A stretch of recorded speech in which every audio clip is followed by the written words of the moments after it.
इस साल चीन 6 से 10 नए न्यूक्लियर रिएक्टर्स बनाने की तैयारी कर रहा है। इस रफ्तार से चीन सबसे तेजी से नए न्यूक्लियर प्लांट बनाने वाला देश बन गया है। उनके पास अभी ऑपरेशनल रिएक्टर 55 है और 23 प्लांट अंडर कंस्ट्रक्शन में है अभी। और चाइना का ये लॉन्ग टर्म प्लानिंग है कि वो 2035 तक 150 नए एडिशनल रिएक्टर्स बनाएगा जो 200 गीगावाट एनर्जी प्रोड्यूस करेगा। दुनिया में जितने भी नए न्यूक्लियर रिएक्टर्स बन रहे हैं उनमें से लगभग आधे चीन में है। वो बस न्यूक्लियर रिएक्टर्स बना ही नहीं रहे हैं, वो डिफरेंट टाइप्स के न्यूक्लियर स्ट्रक्चर पे रिसर्च भी कर रहे हैं, जैसे कि fast neutron reactor, nuclear fusion reactor और थोरियम फ्यूल साइकिल। जब हम न्यूक्लियर एनर्जी की बात करते हैं तो ये बिल्कुल वैसा ही है जैसे पब्लिक ट्रांसपोर्ट के लिए मेट्रो सिस्टम बनाना। शुरुआत में इसका कंस्ट्रक्शन कॉस्ट बनाने की लागत जो है वो बहुत महंगा होता है, लेकिन जब ये चलने लगता है तो इसे चलाने का खर्च दूसरे पावर प्लांट के मुकाबले काफी कम होता है। दुनिया में कुछ ही ऐसे देश हैं जो न्यूक्लियर प्लांट का कंस्ट्रक्शन कॉस्ट कम रखने में सक्षम है, जैसे कि साउथ कोरिया की बात करें तो उनकी न्यूक्लियर प्लांट बनाने की लागत 1970 के दशक से कम होती जा रही है, जबकि आम जीवन स्तर की लागत बढ़ती जा रही है। एक्चुअली 1970 से 2024 के बीच में बहुत कुछ बदल गया है। पहले न्यूक्लियर प्लांट बनाना बहुत मुश्किल था, बहुत इंटरनेशनल क्लियरेंस और रेगुलेटर्स का दखलंदाजी होता था। समय के साथ धीरे धीरे इस क्षेत्र में ग्लोबल स्टैंडर्ड बना कि किस बेंचमार्क पे न्यूक्लियर प्लांट को बनाया जाए। फिर इकोनॉमी ऑफ स्केल बढ़ा, जिससे यह हुआ कि बनाने की लागत में कमी आई। लोग उस टाइम पे न्यूक्लियर से इलेक्ट्रिसिटी बनाना बहुत ही रिस्की मानते थे। क्लीन एनर्जी तो था, लेकिन दुनिया में उस टाइम पोल्यूशन और क्लाइमेट चेंज भी नहीं था, और साउथ कोरिया की जियोग्राफिकल लोकेशन के कारण भी उनको न्यूक्लियर प्लांट बनाना पड़ा। 90 के दशक के बाद बहुत तेजी से ग्लोबलाइजेशन बढ़ा और फिर टेक्नोलॉजी, इनोवेशन, डिजाइन और एक्सपर्टाइज का इंपोर्ट एक्सपोर्ट शुरू हुआ। करेंट सिचुएशन में न्यूक्लियर रिएक्टर्स बनाने में फ्रिक्शन बहुत ही कम हो चुका है, लेकिन अभी भी एक्सपर्टाइज, यूरेनियम रिएक्टर्स और स्पेशल इक्विपमेंट की जरूरत होती है। लेकिन इसके उलट वहीं अमेरिका न्यूक्लियर प्लांट बनाने में स्ट्रगल कर रहा है। अमेरिका में न्यूक्लियर प्लांट बनाने की लागत कमर्शियल न्यूक्लियर प्लांट के बनाने के बाद से 5 गुना बढ़ गई है, जो 1970 के दशक में चरम पर थी।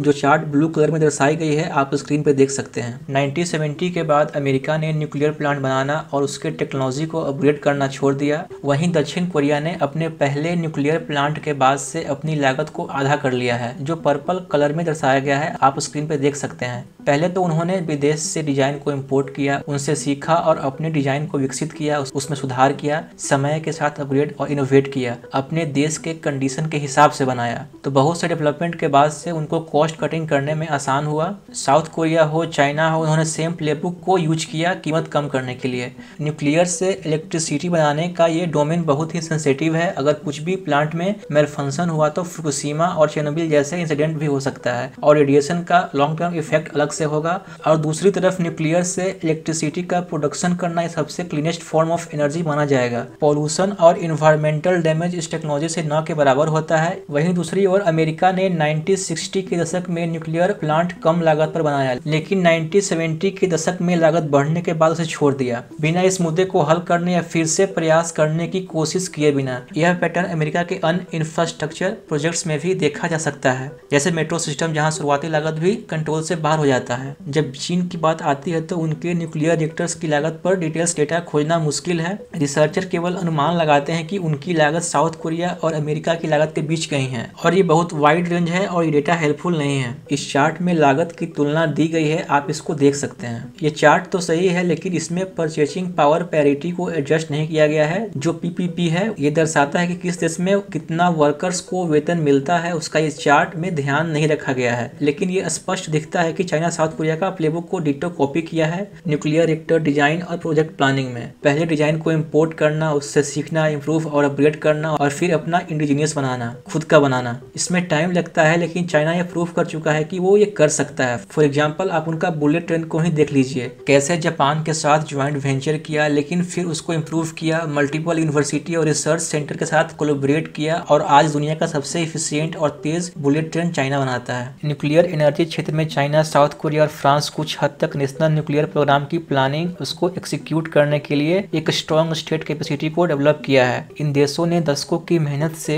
स्किल लेबर फोर्स को कल्टीवेट किया है। इस क्षेत्र में बेहतर इंडस्ट्रियल पॉलिसी, सप्लाई चेन को रोबस्ट किया, जो न्यूक्लियर प्लांट बनाने में एफिशिएंट हो और लागत में भी कमी आए। ये एक स्ट्रेटेजिक अप्रोच को दर्शाता है। इसमें वो सफल भी हुए हैं न्यूक्लियर पावर प्लांट की लागत को कम करने में। ये total supply chain, skill labour force और टेक्नोलॉजिकल एडवांसमेंट और इफिशिएंट न्यूक्लियर रिएक्टर के बिना बहुत मुश्किल है। हमने अभी तक ये देखा है कि न्यूक्लियर पावर प्लांट बनाने में क्या कम्प्लेक्सिटी होता है, कौन सा देश इस क्षेत्र में सबसे आगे है। न्यूक्लियर रिएक्टर के बाद सबसे खास होता है उसमें यूज होने वाला यूरेनियम। दुनिया में कुछ ही देश हैं जो इसकी माइनिंग करते हैं और सबसे बड़ा माइनर अभी कनाडा है। उनके पास यूरेनियम की सबसे ज्यादा डिपॉजिट है। कुछ साल पहले 2011 में जब जापान में फुकुशिमा इंसिडेंट हुआ था अर्थक्वेक के कारण, सब लोग डर गए थे, लेकिन समय के साथ एनर्जी की डिमांड बढ़ा, क्लाइमेट चेंज, इन्वायरमेंटल प्रोटेक्शन, अलग अलग इशू के कारण और एआई डेटा सेंटर के कारण डिमांड बहुत बढ़ गया है। अभी पूरे वर्ल्ड में 61 nuclear power plant under construction है, 90 से ज्यादा प्लानिंग स्टेज में है और 300 नए प्रोजेक्ट प्रपोज किया गया है। तो अभी पूरे वर्ल्ड में न्यूक्लियर रश चल रहा है। चाइना इसमें सबसे आगे है, इंडिया उसके बाद सबसे ज्यादा नए न्यूक्लियर प्लांट बनाने वाला देश है।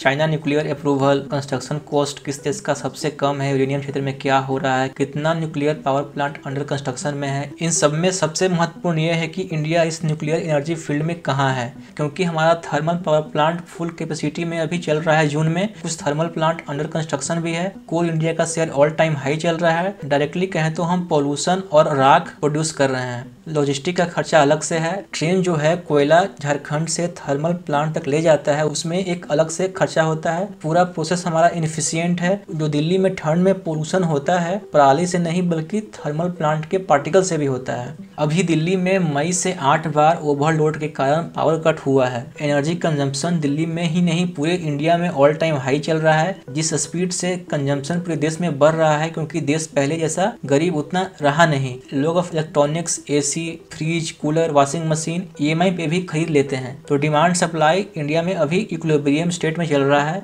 इंडिया में अभी नए nuclear power plant under construction 8 से 10 हैं। तो वैसे हमें और चाहिए, लेकिन ये फिर भी ठीक है। चाइना के बाद वर्ल्ड में इंडिया दूसरा है जो इतने सारे न्यूक्लियर पावर प्लांट बनवा रहा है। वैसे हमें जरूरत बहुत सारा है, लेकिन गवर्नमेंट इंडिया का स्लो ही काम करता है। इलेक्ट्रिफिकेशन इस दशक का बहुत ही इंपॉर्टेंट सेक्टर होने वाला है, क्योंकि इस क्षेत्र में बहुत कुछ चेंज हो रहा है बहुत तेजी से। इंडिया का इलेक्ट्रिसिटी कंजम्पशन अभूतपूर्व है। पूरे वर्ल्ड में आर्टिफिशियल इंटेलिजेंस, डेटा सेंटर और क्लाउड इंफ्रास्ट्रक्चर के कारण इसका मांग बहुत ही बढ़ गया है। अभी इंडिया में माइक्रोसॉफ्ट, गूगल जैसी कंपनियां डेटा सेंटर बना रही है। एक एक डेटा सेंटर 100 मेगावाट से ज्यादा इलेक्ट्रिसिटी कंज्यूम करेगा। एक साथ मल्टीपल फ्रंट पे इलेक्ट्रिसिटी कंजम्पशन बढ़ने वाला है। हमें रिन्यूएबल, थर्मल, न्यूक्लियर, सोलर सबकी जरूरत पड़ने वाली है। इंडिया के पास अभी 21 ऑपरेशनल न्यूक्लियर रिएक्टर हैं, जिसका कंबाइंड कैपेसिटी 5.8 गीगावाट है, जो कि देश का टोटल इंस्टॉल्ड कैपेसिटी का केवल 1.8% हिस्सा है। इंडिया का वैसे 2047 में लॉन्ग टर्म फोकस है कि वो न्यूक्लियर पावर कैपेसिटी 100 गीगावाट का हो जाए। पीछे मैंने डेटा सेंटर पे 100 मेगावाट कंजम्पशन रेट बोला था, तो मेगावाट और गीगावाट में कंफ्यूज नहीं होना है। इंडिया में भी 9 न्यूक्लियर रिएक्टर्स वेरियस स्टेज में अंडर कंस्ट्रक्शन में है, वो 2025 तक चालू हो जाएगा। चाइना का रिन्यूएबल एनर्जी कैपेसिटी G7 देशों से 4 टाइम्स ज्यादा है। एवरेज न्यूक्लियर पावर प्लांट की कंस्ट्रक्शन कॉस्ट की बात करें तो साउथ कोरिया के बाद चाइना सबसे कम पैसे में न्यूक्लियर पावर प्लांट बनाता है। इस चार्ट में आप देख सकते हो कि कौन सा देश को कंस्ट्रक्शन करने में कितना पैसा लगता है। इसमें सबसे इंटरेस्टिंग अमेरिका है। इस चार्ट में आप न्यूक्लियर पावर कॉस्ट कंपेरिजन भी देख सकते हैं कि कितना कंस्ट्रक्शन कॉस्ट लगता है। यहाँ आप construction cost plant by plant देख सकते हैं। इंडिया कितना सस्ता न्यूक्लियर रिएक्टर बनाता है, फिर भी ये हाल है। अगर हम लॉन्ग टर्म गोल के साथ हम फोकस नहीं करते हैं तो देश में भविष्य में